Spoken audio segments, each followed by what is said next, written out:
Paulo ele começou a carta aos Filipenses dizendo, então, o que é uma igreja, o que é uma oração, o que é mais importante, a pregação do Evangelho, e que a pregação do Evangelho é uma luta, é uma batalha, e por ser uma batalha, então, há necessidade de todos estarem juntos, e por causa daquilo que nós somos em Cristo, é a última mensagem da semana passada, dá uma olhada quem? No próximo slide. É só o setinha para baixo. Isso.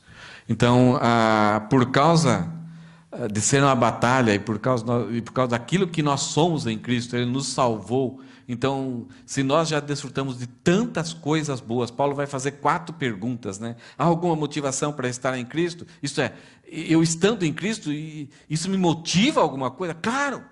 Eu encontrei nova vida, encontrei razão, encontrei propósito da minha vida, eu sei para onde vou, tudo se fez claro. Então há uma grande motivação. Há alguma consolação que vem do amor de Deus? É claro, eu fui consolado. Há alguma comunhão no Espírito, isto é, o Espírito Santo me fez um parceiro, e me capacita, me orienta, me conduz para aquilo que Deus quer realizar através de mim aqui na terra. Claro que há alguma compaixão e afeição. Quando eu estou com dificuldade, sempre encontro um colo, né? Sempre encontro o perdão, sempre encontro o carinho de Deus. Então, se eu tenho tanta coisa boa de Deus, Paulo, então, ele fala que já que estamos batalhando, pregando o Evangelho, que é mais importante, e deve haver união, então, o que Paulo então pede para os cristãos? Ele fala assim, então complete minha alegria concordando sinceramente uns com os outros, amando-os mutuamente e trabalhando juntos com a mesma forma de pensar e um só propósito. Já que nós somos unidos em Cristo, Paulo nos convida então, nos exorta, nos incentiva, nos desafia, né, para que nós completamos a alegria dele e a alegria de todas aquelas pessoas que são sérias no reino de Deus. Quando eles veem uma igreja unida, refletindo a unidade que nós temos em Cristo, então isso vai produzir muita alegria. Deixa eu só arrumar aqui. Então, diante disso, o primeiro apelo de Paulo é para que a gente complete a sua alegria refletindo essa unidade que nós temos em Cristo. Nós não precisamos criar unidade. A unidade já foi criada, mas nós vamos, já que temos tantas coisas em Cristo, nós vamos refletir isso nos nossos relacionamentos, na nossa vida em comum. E Paulo vai continuar um pouquinho hoje. Não somente unidade, ele vai falar da harmonia. O quanto nós precisamos viver em harmonia. E ele fala que para conseguirmos isso, a essência da mente de Cristo, isto é, quando a gente entende o que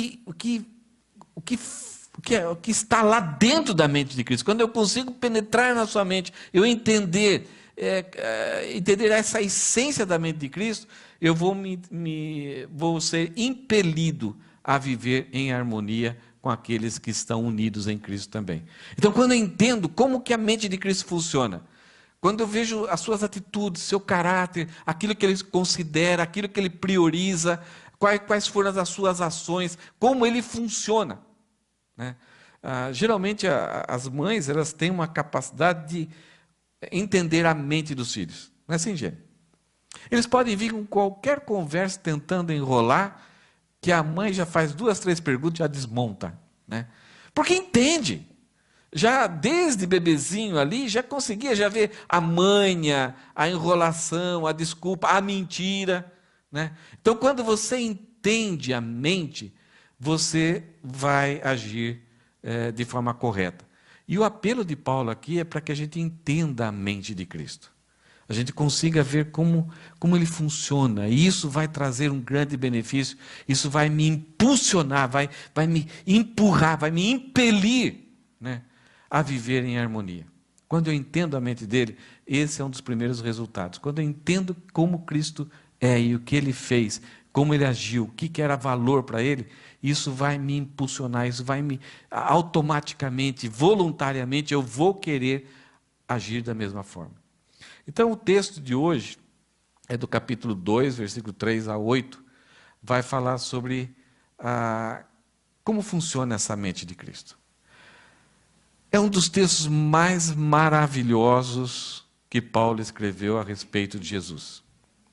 É um dos textos, eu vou pedir já perdão para vocês, porque eu talvez não vou conseguir explicar a profundidade desse texto, a riqueza que esse texto tem. É um dos textos mais usados na questão teológica, quando se trata da cristologia, isto é, quem é Jesus? E qual foi a sua obra? Como foi a sua vida? Que é um resumo brilhante do que Paulo fez. Só que, como é um texto muito teológico, então a gente pode pensar, então Paulo usou esse texto para combater alguma heresia, algum ensinamento errado? Sim, há várias cartas que Paulo escreveu tentando combater heresias. Principalmente alguns pensamentos a respeito do gnosticismo, a respeito de quem era Cristo, se ele era realmente Deus, se ele era realmente homem. Cristo, a pessoa de Cristo recebeu muitos ataques de heresias, de falsos profetas, falsos mestres, que tentavam destruir a essência, aquilo que Cristo era. Então, em várias cartas, Paulo escreve combatendo isso. Em Gálatas, em Colossenses, principalmente, em Corinto, alguns problemas a respeito da ressurreição.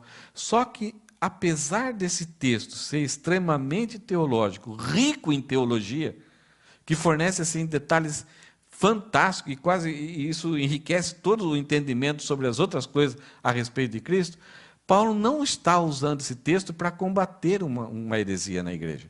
Parece que a igreja de Filipenses não tinha problemas com doutrina. Parece que era uma igreja firme, tranquila, pobre, muita diversidade dentro dessa igreja de pessoas, ricos, pobres, mas é uma igreja limitada, mas uma igreja muito voluntariosa, muito amorosa, muito abnegada. Talvez tinha alguns problemas que a gente falou que era o calcanhar de Aquiles, com algumas pessoas tendo algum probleminha com outra. Isso é uma coisa que parece que em todas as igrejas vão existir. Só na nossa que não existe isso. Mas todas as igrejas tinham probleminhas. Então, Paulo vai usar essa riqueza da teologia não para combater a uma heresia, mas para apoiar um apelo que ele vai fazer àqueles membros, para que eles andem e vivam em harmonia. Olha só que interessante. Isso é uma coisa impressionante, porque muitas vezes a gente acha que a teologia não serve para nada, o que importa é vida. Mas o cristianismo, o pensamento cristão, você só consegue viver corretamente se você tiver uma teologia correta. Você consegue só orar corretamente se você tiver uma teologia correta.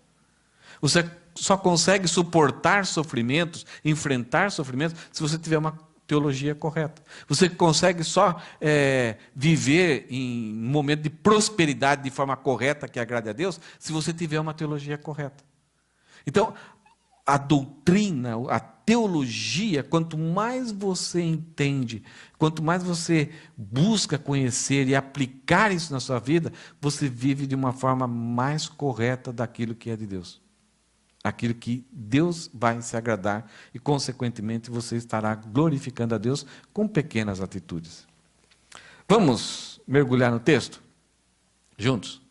Primeiro, no texto anterior, que a gente... Não, pode continuar aí.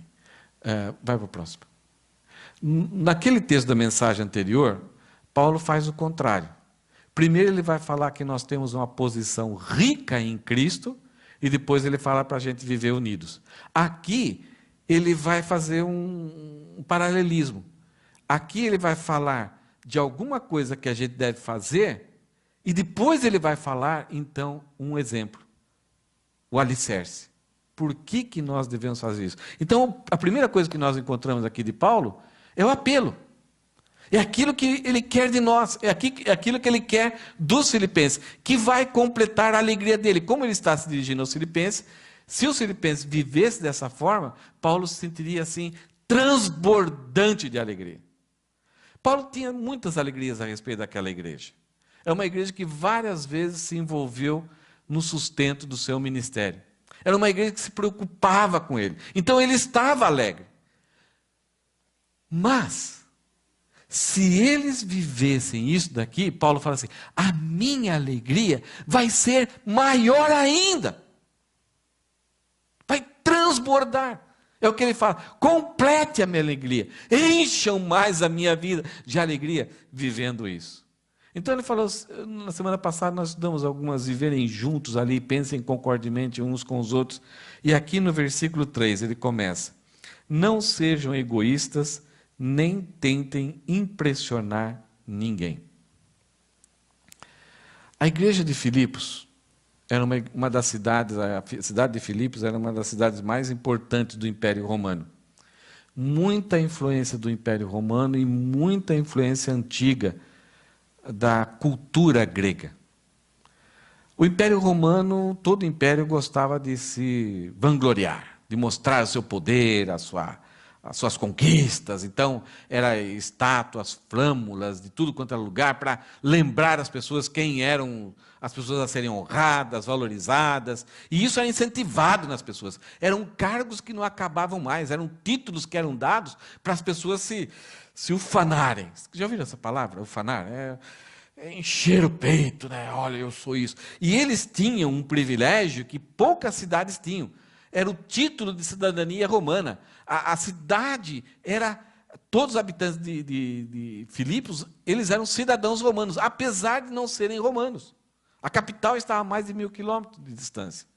Mas por causa de um benefício histórico que eles fizeram em prol do Império Romano, a cidade foi caracterizada, considerada então como se fossem cidadãos romanos. Eles tinham muitos privilégios, muitos benefícios com esse título. Então, eles até se vestiam, eles quase transferiram a cultura romana para Filipos.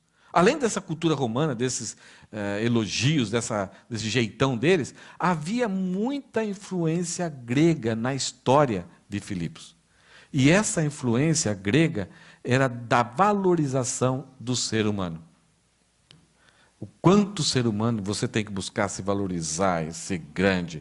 Então, o escravo não é nada, eu sou diferente dele. Então, isso era ideologia, era filosofia, era sociologia, mas já passou a ser parte da cultura das pessoas. Pensar assim, para eles, era a forma correta de pensar e viver. Não se aceitava outro padrão diferente do que isso. Isso era o certo. Todos tinham que pensar dessa forma. Isso era o correto. Então, galgar, subir, ser maior, estar acima de todos, ser valorizado, ser reconhecido. Quem sabe você ter um busto na praça lá, para as pessoas lembrarem que você fez alguma coisa grandiosa, você foi superior aos outros. Isso existe ainda hoje. E isso permeia a mente da sociedade mundial. Que você tem que sempre buscar estar acima, estar por cima.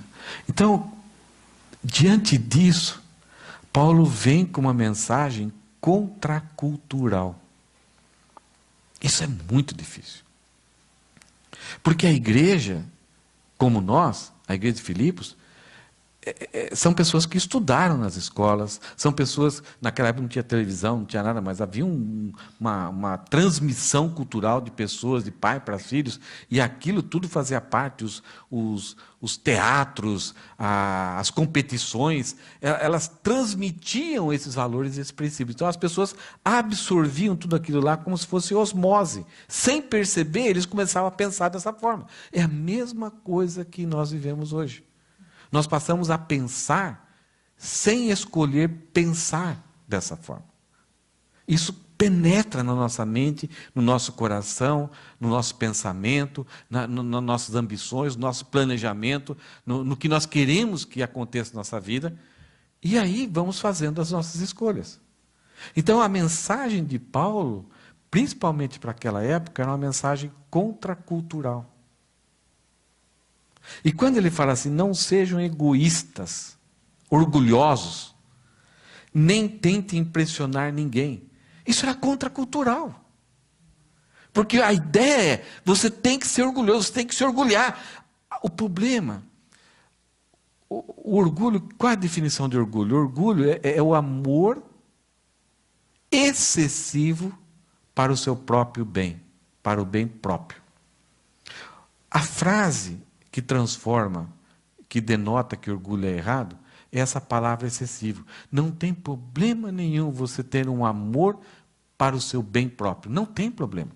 Senão você já não queria comer, não queria se vestir, não queria trabalhar, não quer se alimentar, não quer fazer mais nada. Então você tem que ter um bem próprio. Isso, até o medo é algo que visa te proteger.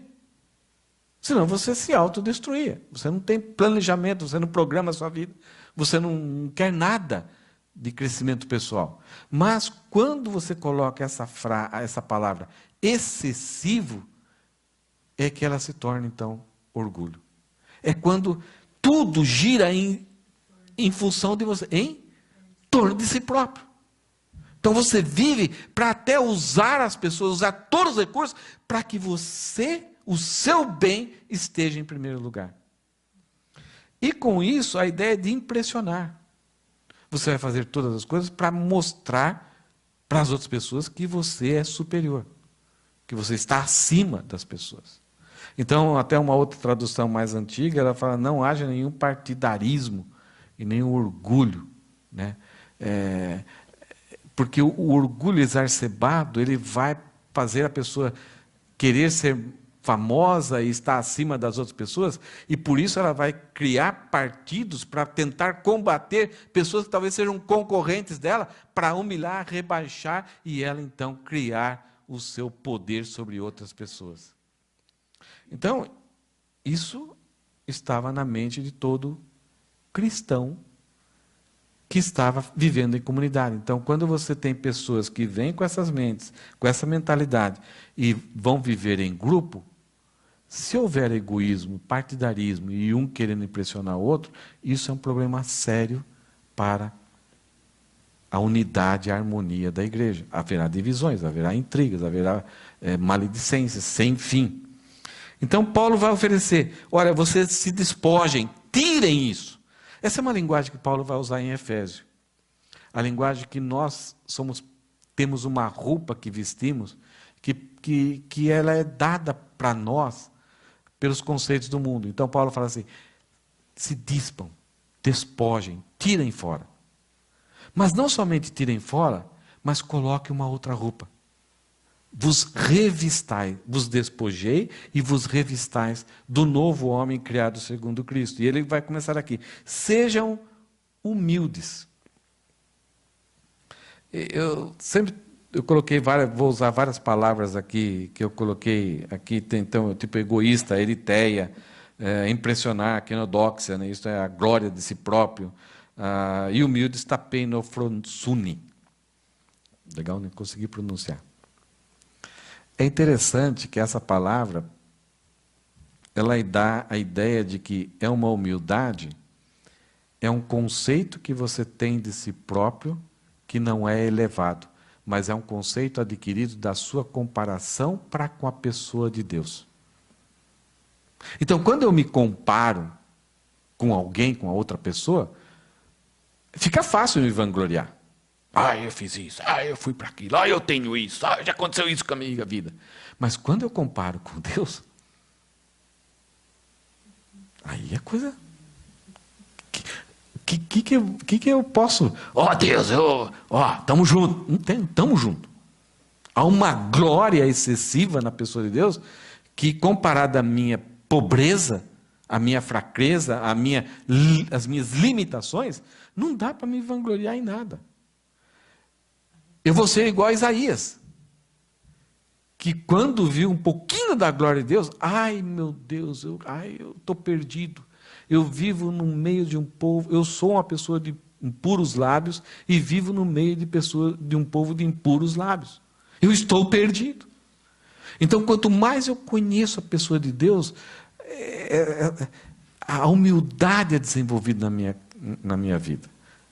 Não é aquele tipo de pessoa que quer ser pobre por ser pobre. Não tem propósito nenhum, eu somente você quis ser pobre, você quis ser humilde. Aqui essa humildade é considerar a si próprio igual às outras pessoas.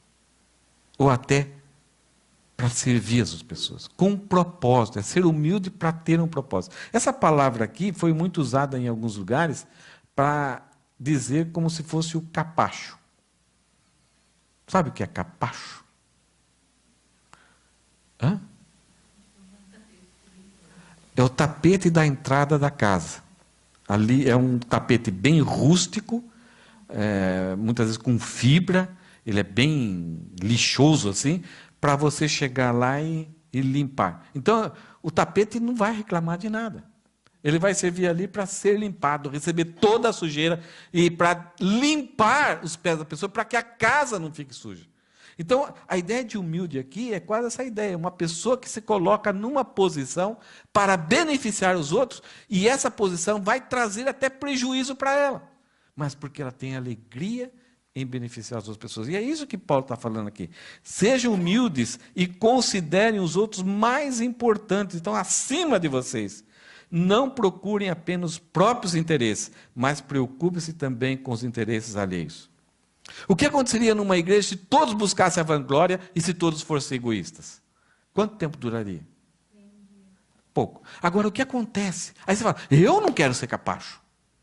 Eu não quero considerar os outros, o interesse dos outros, as necessidades dos outros mais importantes que a minha. Eu tenho que cuidar da minha vida. Agora, o que aconteceria numa igreja se todos, 99,9%, se interessassem com o bem dos outros?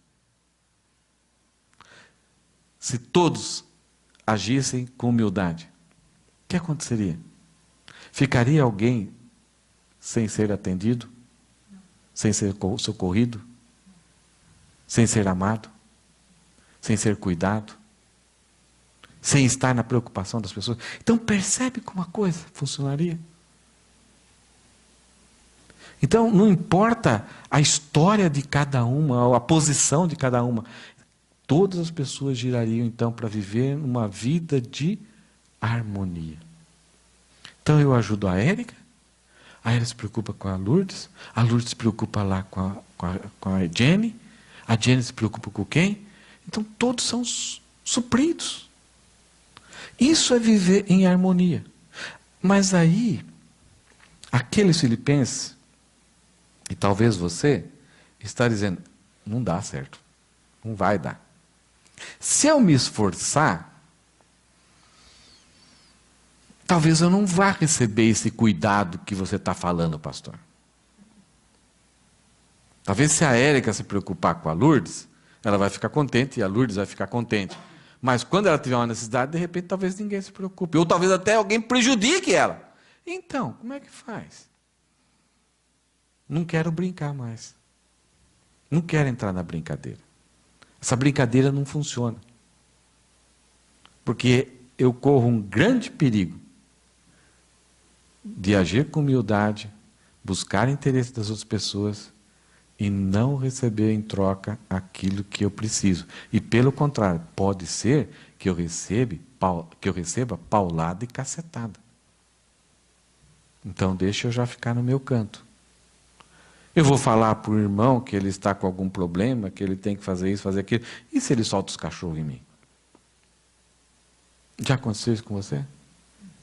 De tentar ajudar uma pessoa a parar de continuar aquele estilo de vida e a pessoa se torna seu inimigo, você não tem autoridade para falar isso comigo, vai cuidar da sua vida. Aí quando você vê uma outra pessoa nessa situação, fala, deixa, eu não quero nem me meter, porque só dá confusão. Então aí cada um começa a ficar no seu canto, na sua. Então, por causa desse pensamento, por causa dessa situação que nós e que filipenses estavam pensando quando ouviram essas palavras de Paulo, é que Paulo vai usar a pessoa de Cristo. Em primeiro lugar, ele vai usar a pessoa de Cristo. Depois ele vai mostrar o seu exemplo também. Depois ele vai falar de Timóteo. Depois ele vai falar de Epafrodito. Mas isso é coisa para os próximos capítulos. Vamos ver o que Paulo fala a respeito de Jesus. Como que funciona a mente dele. Paulo tem a intenção de mostrar isso para então nos encorajar, nos impelir a não sermos egoístas, não impressionarmos as pessoas e buscarmos então o interesse das outras pessoas em primeiro lugar, acima dos nossos interesses. Então ele vai falar, irmãos, eu sei que é difícil, não é fácil. Então, por isso que ele vai começar. Tenham a mesma atitude demonstrada por Cristo Jesus. Como não ser egoísta? Como não se vangloriar? Como ser humilde? Paulo fala, vocês querem saber como? Tenham a mesma atitude do Senhor demonstrada por Cristo Jesus. Que atitude? Né? Que pensamento? E a atitude aqui, ela envolve sentimento, alguma coisa que era lá da mente, é alguma coisa que está planejada, não é simplesmente uma coisa sem motivação, sem intenção, acidental, é alguma coisa que vinha do seu sentimento, da sua direção, do seu foco, do propósito de vida. Eu quero viver desse jeito. Então Paulo vai falar que Jesus decidiu no seu coração agir dessa forma.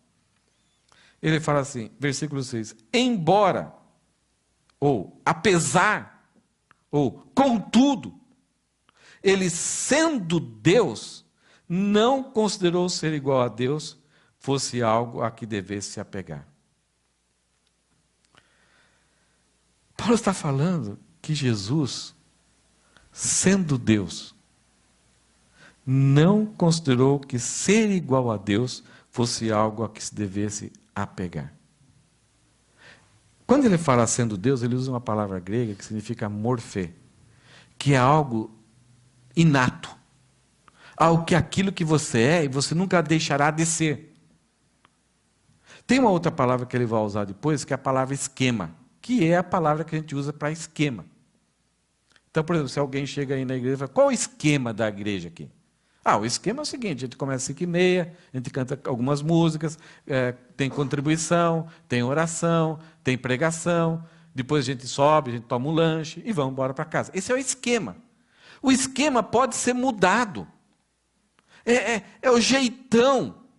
Então, por exemplo, você é ser humano. Isso nunca será mudado. Não se altera isso. Isso é um morfê. Isso não altera. É uma qualidade inata sua. Não dá. Apesar de ter um momento de início, mas não tem um momento de fim. Você é eterno. E em nenhum momento a sua humanidade vai ser alterada. Mas o seu esquema vai ser alterado. Você tinha 1 ano, então você tinha aquele esquema ali de 1 ano, de 3 anos, 10 anos. Isso vai se modificando. De repente você tem que trabalhar. Então, ao longo da história, tem uma enfermidade, mudou, coisa que até você não planejou. Então, vai se mudando ao longo da história, até que de repente você venha a falecer e morre. Né? E aí você então será transformado, e aí não somente o seu esquema, mas a sua morfê vai ser eternamente estabelecida. Por causa da glória de Deus, da bondade de Deus. Então, morfê é alguma coisa a ver com a natureza da pessoa.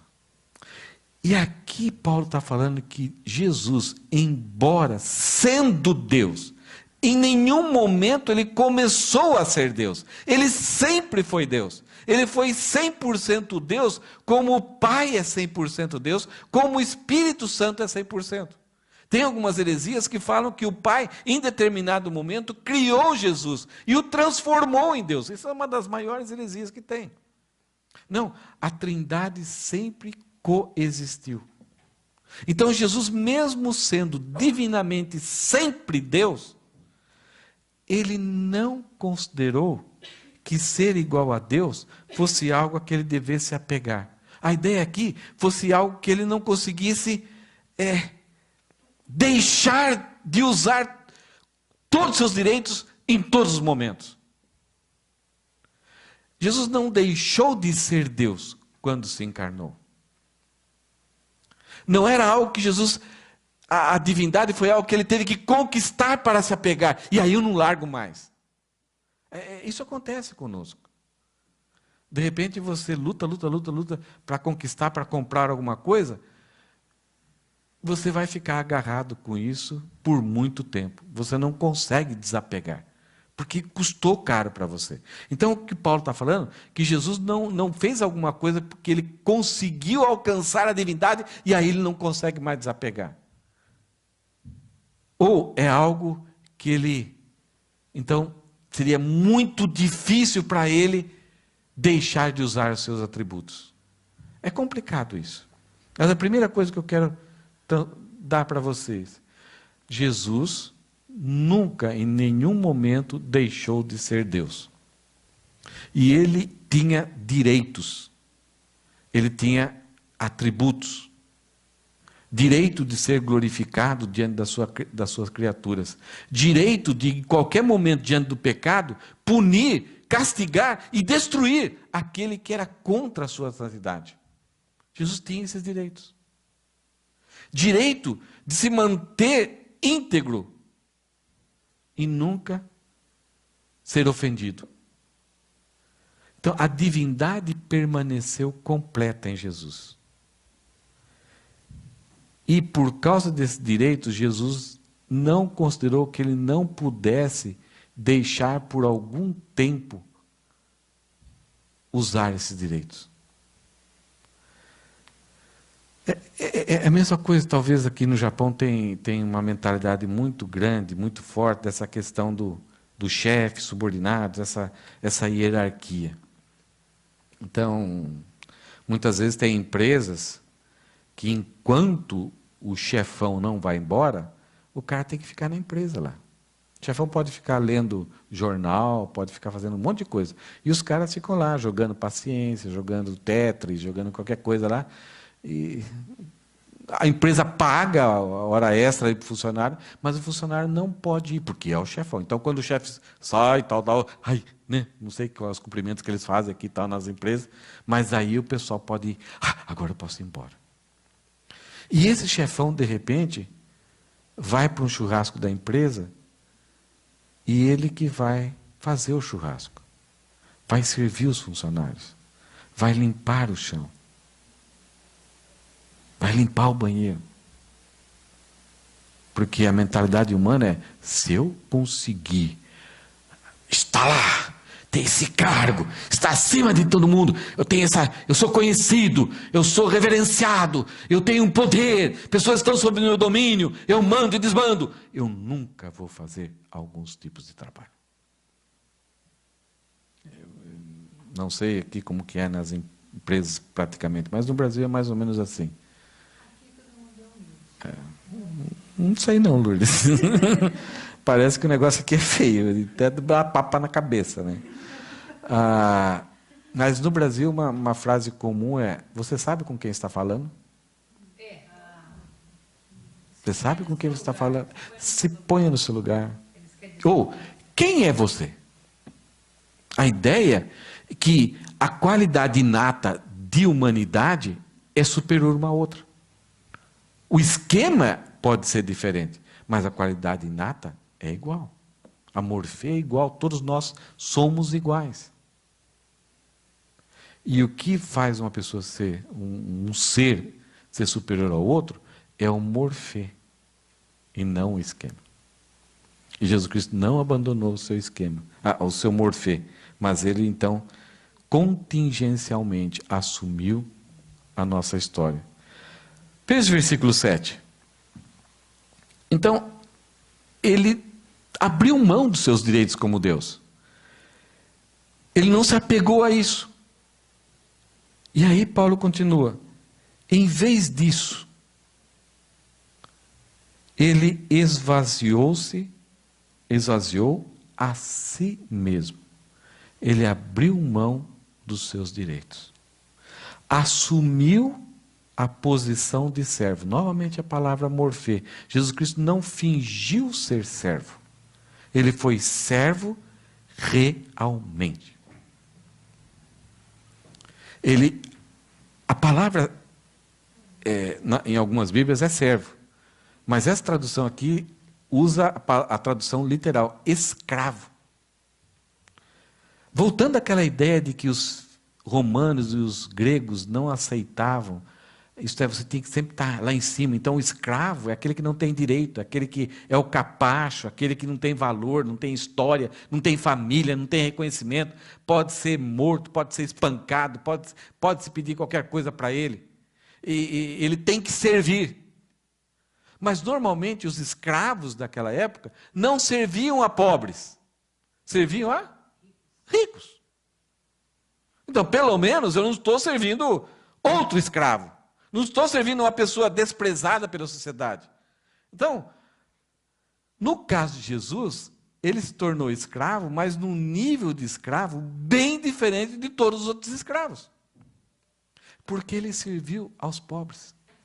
Ele serviu a pessoas desprezadas pela sociedade. Ele serviu crianças. Ele serviu pessoas enfermas. Ele serviu pessoas espiritualmente desprezadas. A mulher no tanque, lá de Betesda. Ele serviu, como que chama aquela doença que dá na pele? Lepra, leprosos, que ninguém chegava nem perto.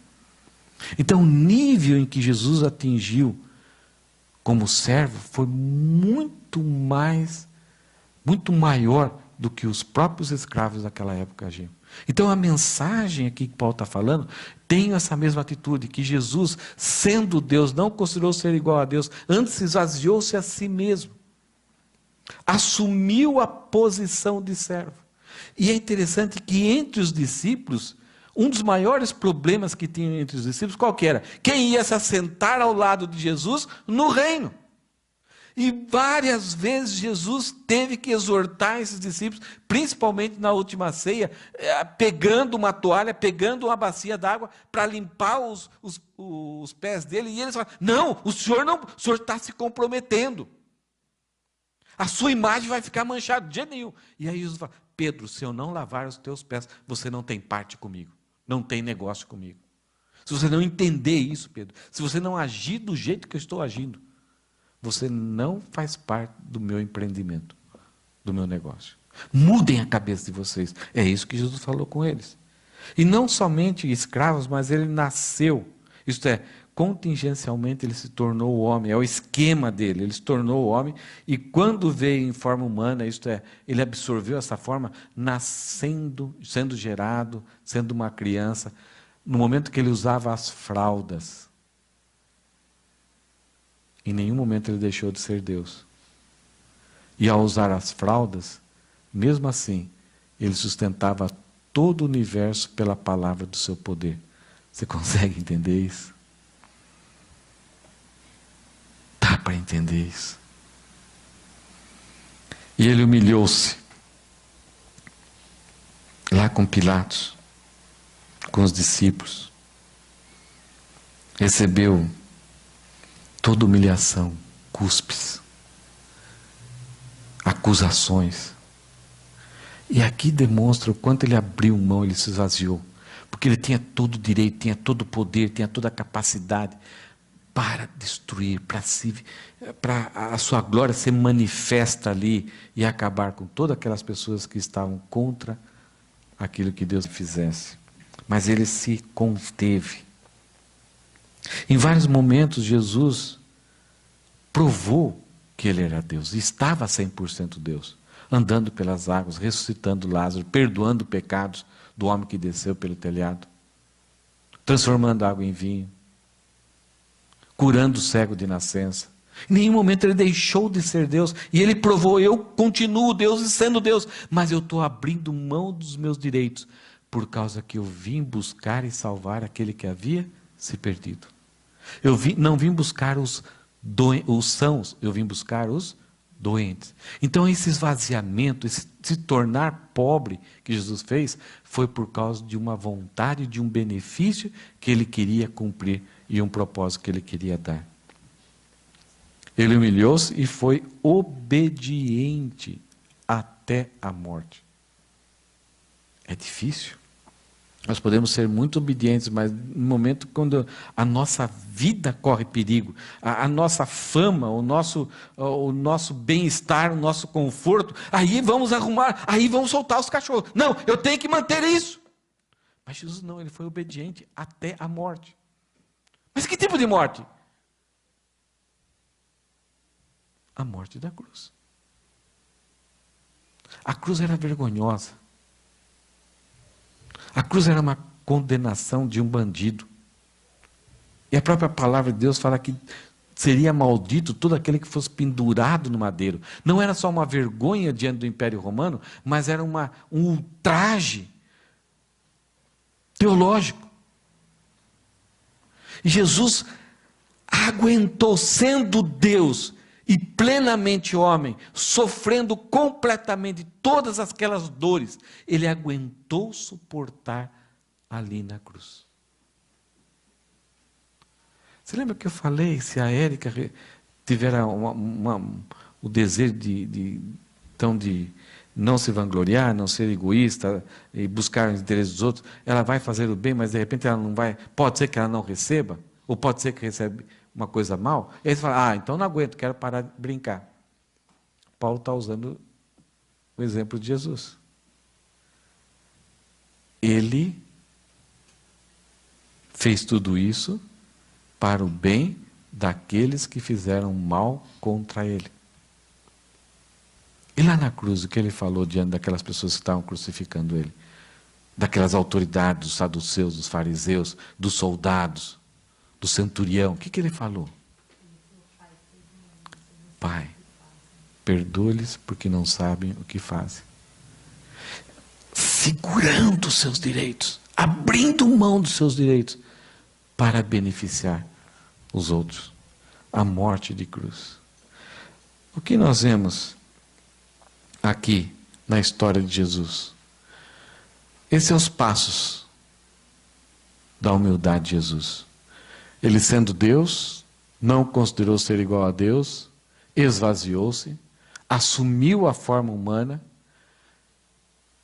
se tornou escravo, humilhou-se, obedeceu até a morte e morte de cruz.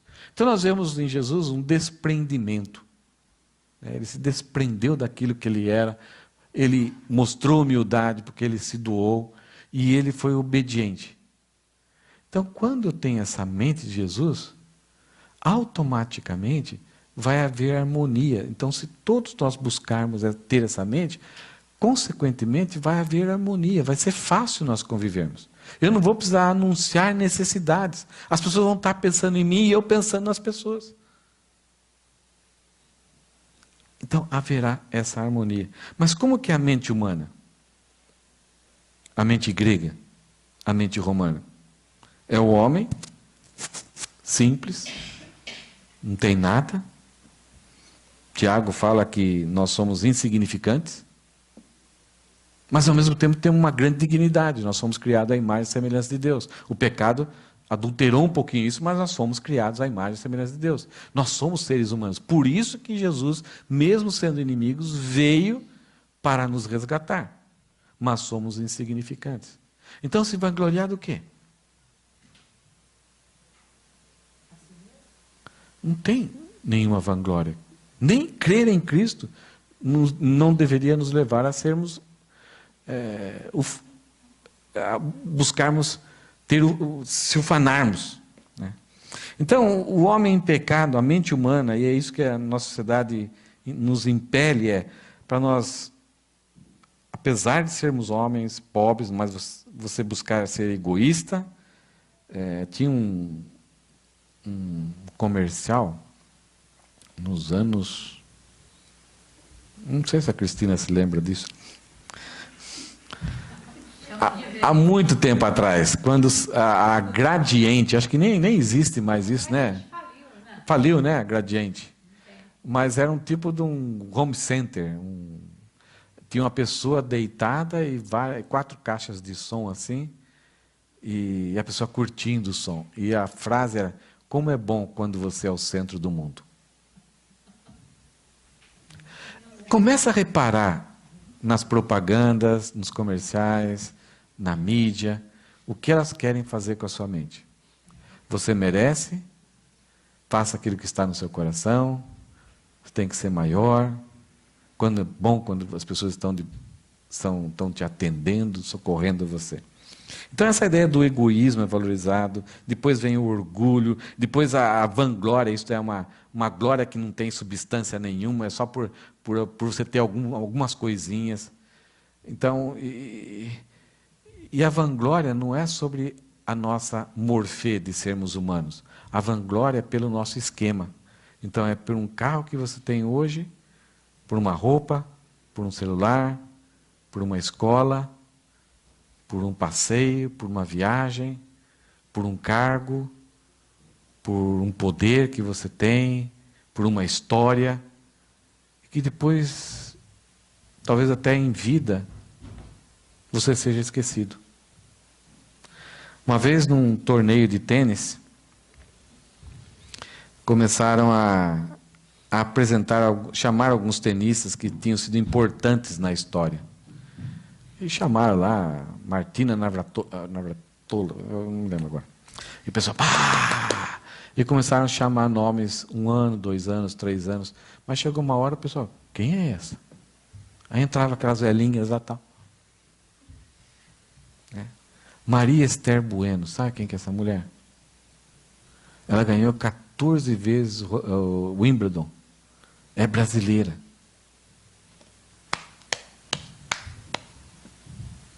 Então aquilo que nós fazemos no nosso esquema de vida aqui é ouro e prata, enferrujam. A traça corrompe, a traça corrói, passa-se.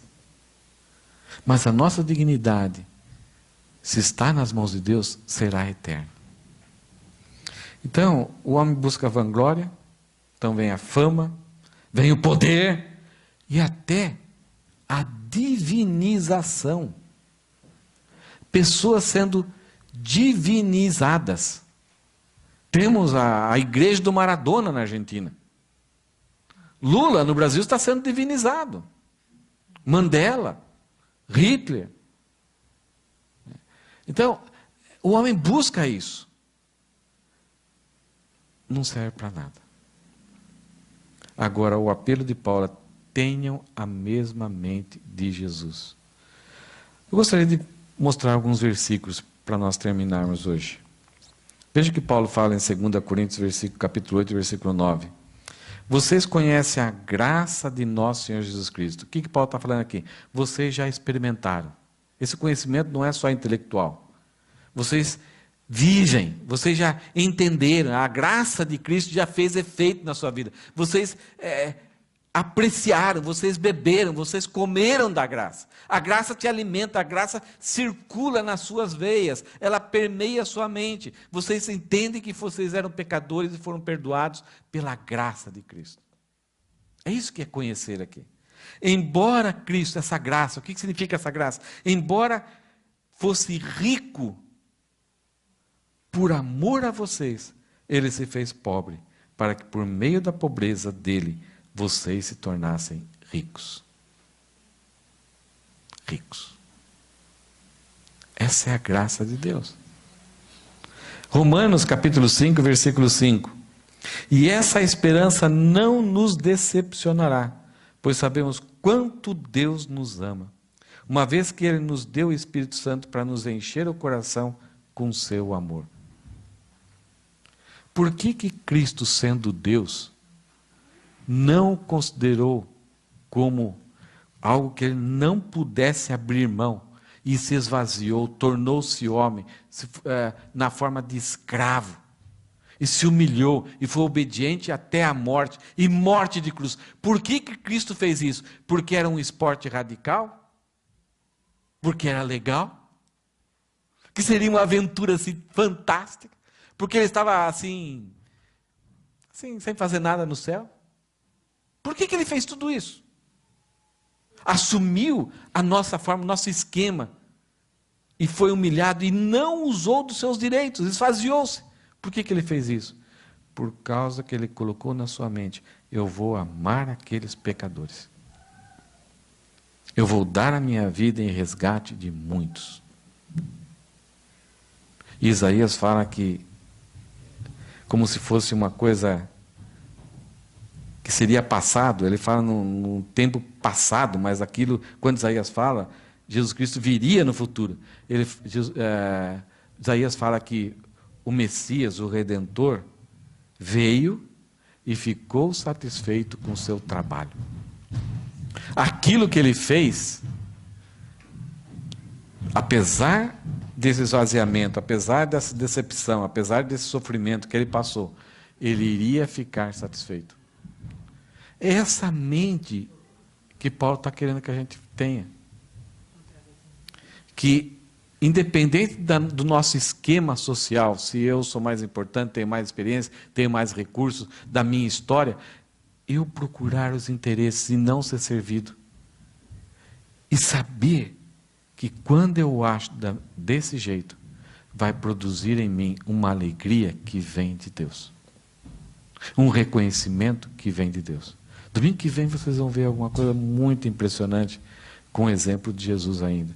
Então, olha novamente esse versículo. E essa esperança não nos decepcionará, pois sabemos quanto Deus nos ama, uma vez que Ele nos deu o Espírito Santo para nos encher o coração com o seu amor. Como que nós vamos ser humildes, não vamos buscar sermos orgulhosos, não vamos buscar impressionar as pessoas? Quando nós desenvolvermos o amor pelas pessoas. E como nós podemos, como pecadores, fazer isso? Isso é impossível para mim. Porque na minha natureza existe uma carga enorme de orgulho, de vontade de impressionar, de querer usar as pessoas para o meu próprio bem.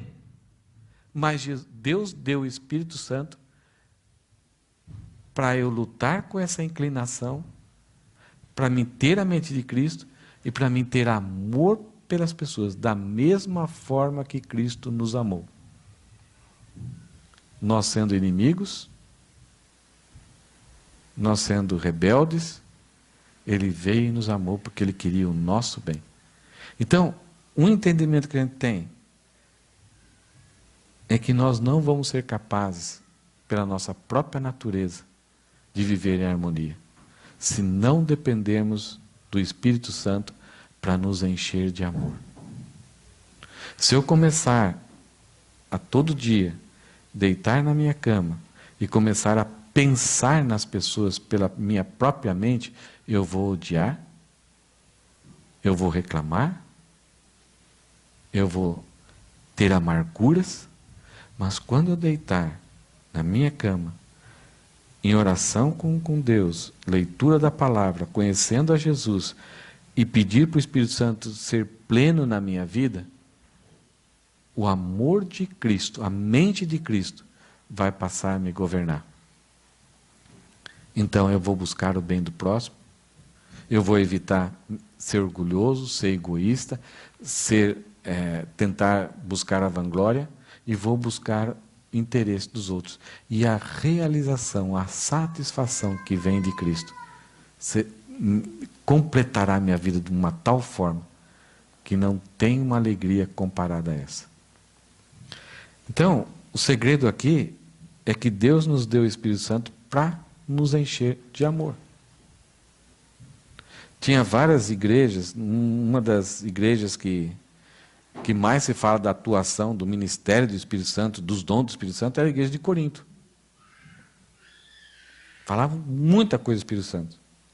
Mas era uma igreja que tinha mais divisões, mais encrenca, mais brigas, mais partidarismo. Porque eles não deixavam que o Espírito Santo preenchesse as suas mentes com o amor, com a mente de Cristo. Então o desafio lá em 1 Tessalonicenses 5,19, que Paulo fala para essa igreja, não apaguem o Espírito. Isto é, deixem e peçam para o Espírito Santo diariamente encher a sua vida com o amor de Cristo, com a mente de Cristo, com a forma de entender as coisas conforme Cristo entendia. Aquele que dá a vida até pelos seus próprios inimigos. Aquele soldado que foi cortado com a espada de Pedro, ele vai lá e faz uma cirurgia plástica. Para aqueles que estão o martirizando, Pai, perdoa-os porque não sabem o que fazem. E nós temos exemplos na Bíblia de pessoas que agiram dessa forma. Estevão, homem cheio do Espírito Santo, quando foi apedrejado, o que ele falou? Pai, não lhes impute este pecado.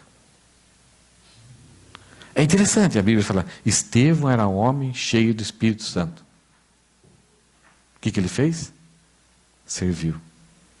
Ele podia, Deus, eu sou teu servo, eu estou servindo as viúvas. Ele podia reivindicar e clamar tantas coisas e méritos que ele podia ter. Não, naquele momento ele esqueceu, eu sou homem, sou salvo.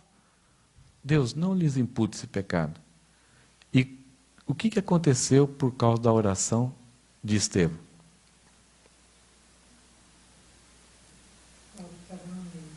Paulo estava no meio. Então Estevão participou com a sua oração de um grande projeto de Deus. De Deus buscar e salvar aquele maior inimigo dos planos de Deus, que era Paulo. Bonito, né? Que coisa fantástica. Que Deus nos ajude. Que nós possamos ajudar uns aos outros a não caminhar por um caminho que a sociedade nos empurra, mas para que a mente de Cristo nos impele, né, para vivermos em harmonia. Amém?